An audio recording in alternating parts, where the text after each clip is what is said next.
ECW Press presents Lord Nelson Tavern, written by Ray Smith and narrated by Daniel Macivor.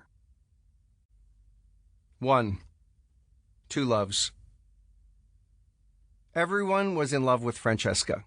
Afternoons they would skip classes to sit around the tavern talking about her beauty. Her eyes! Now her eyes are the mystery of the universe, the light of day, the movement of music, her legs, Gould. Her legs have the elegant curves of an eagle's flight, of a beach shimmering in the sun, for Christ's sake, from Naseby. The important thing is how good a lay she is. No one knew this, for none of them had even spoken to her, not even to Paolo, the painter, whose sexual successes were legendary. "I'm not interested in princesses," he said with a smirk as he went off to paw a third-year sculpture student.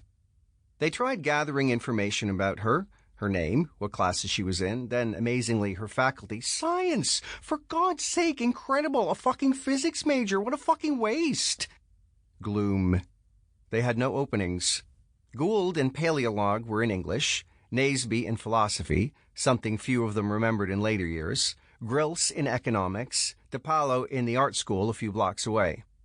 They had cut themselves off from the science students, though it seemed it wouldn't have done them much good anyway, for the science students were as much in awe of Francesca as they were. Hey, I've just heard. She's Venezuelan, and her father gave her an oil well for her 18th birthday, and hey, you guys aren't interested anymore, is that it? Gould was annoyed. It wasn't often he was the first with some gossip. Paleolog explained. I heard this morning she's the adopted daughter of a Greek shipping magnate, and she was given a yacht on her 18th birthday. Naseby found out last night that her father was a Russian prince who moved to Brazil and died there, and that her stepfather owns 1 million acres of coffee plantation. She was given her own little jet last Christmas. We know that she does belong to the school flying club. Girls here heard from a girl in a residence that Francesca is illegitimate, and that the Italian ambassador to France sends her jewelry on all special occasions. It comes rather mysteriously by diplomatic courier. So you see, my dear Gould. Further gloom. Perhaps all the stories are true. Perhaps none of them are. Perhaps she's the daughter of an illiterate contraceptive king from Gary, Indiana. Paleolog solved the problem, though, without satisfying anyone. Perhaps she's just the sort of girl legends get told about. Paleolog was a poet. They ordered another gloomy round. But there was more that fall than thinking about Francesca. It was a year of friendship. They were all years of friendship then. A year of thinking and growing, a year of love. It was the year Paleolog was going with Lucy, the year Gould met Rachel. Later, in the winter, it was Naseby and Nora. Even Paolo took time off from screwing his way through the art school to spend 2 weeks with a girl from the phys ed department. Probably Grilse was going with someone, but with Grilse, you never knew. Paleolog's Lucy was a surprise to everyone, especially Paleolog and Lucy themselves.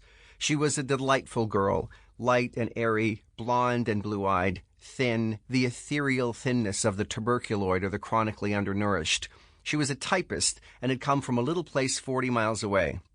Just a kind of wide place on the road, you know what I mean? Really awful, boy. I couldn't wait to get away from there. Nothing to do but get pregnant and watch the trucks go by. I was going to join the Air Force for a while, and off and on I thought maybe I'd be a nun. The nuns at school, they keep at you, in a little place like that. I mean, it's all right, but you got to get out if you have any ambition, You want to make something of yourself, you have to do it, because no one's going to do it for you, right? And well, there was this guy, we were going to get married, and I wanted to earn some money first. It costs a lot to set up house these days, but, well, I guess I'll just put it in the bank and hope. I mean, I suppose I shouldn't be telling you about this, but, well, Jackie was really a great guy in some ways. You'd like him, you really would. He could make you laugh. We had a lot of really great times together, dances and parties. That's one thing about living in the city. You don't find parties like that around here. Everyone's so cold, just a lot of strangers. Back home, we used to, well, anyway, what was I?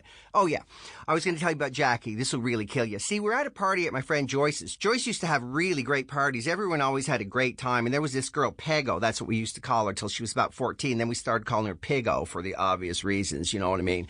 Gee, I haven't thought about her for so long. I think she went away somewhere. Got too hot for her. Oh, meow, aren't I terrible? If you can't say something good about a person. Anyway, Pigo, I shouldn't call her that. Pego was tall and thin.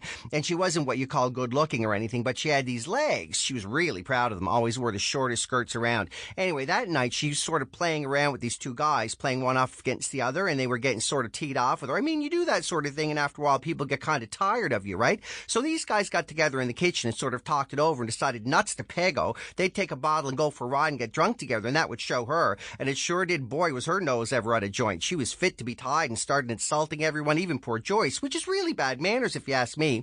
So anyway, Jackie, he never had much use for her anyway. Knowing him, it was him that started calling her Pigo. That's just like... Sample complete. Ready to continue?